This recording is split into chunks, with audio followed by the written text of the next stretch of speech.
magulang ninyo. Yes, kay intended siya for sidewalk. Dili, wa magpasabot nga inyong yuta, kamo mo mo gamit sa Ma-consider gihapon na siya Yes, sidewalk. sidewalk yun siya. So, ang pagpatulong na isa, din Kuhaon na to dito. Kuhaon na. Tuon na ninyo sa prom.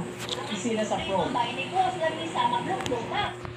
Para saan nga ba ito? May mga bahay na nilalagyan nila ng ganito sa ibabaw ng kanilang mga windows. Ang tawag dito, canopy or concrete ledge. Meron tayong dalawang purpose kung para saan siya. Siyempre, nagiging shield siya sa araw. Pagka mataas yung araw, yung init, nakukover niya. So, hindi sobrang init sa loob ng bahay. Pangalawa, pag umuulan, siyempre, imbis na diretso yung bagsak ng ulan dun sa inyong mga window, dito siya pumupunta. Meron tayong detail dito. Kung mapapansin niyo yung groove line na yan, may purpose yan. Kapag umulan, imbis na tutuloy dun yung tubig, babagsak sa window mo, ikakat na rito. So, ang tawag dyan ay drip mold. So, dito babagsak yung tubig para makat siya. Sa ating mga design, mahalaga na naglalagay tayo ng mga canopy or ledge na gaya nito para sa shade, para sa ulan, and of course, nagbibigay siya ng aesthetic sa bahay nyo. For more videos like this, follow this page.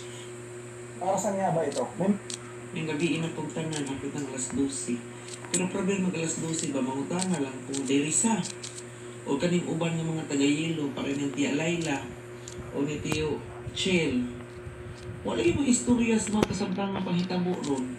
O ka mo ka-move on Duterte dahil mura mo ka na ipanguyab ni Duterte niya, nahigamos iya ha?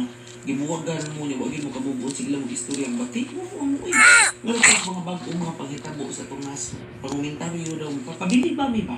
Sa una, nga abaya kayo muskuan, naglingkod. Ya karon mo naman tag nilaylo, nga naman, busog ta? Busog ta sa cordon bleu, gamay na yun, busog ta sa kristipata. Tama mo eh, huweh! May gabi inapong tanan, hapit ang alas 12. Pero problema mag alas 12 ba, mga tanga lang kung derisa. O kaning uban ng mga tagayelo, para ng Tia Laila, o ni Tio Chill. Wala yung mga istorya sa mga kasampangan pangitabo mo. O ka mo ka-move on Duterte dahil mura mo ka na ganing gipanguyab ni Duterte. Jolly Bosch. O ka na ba, ayun.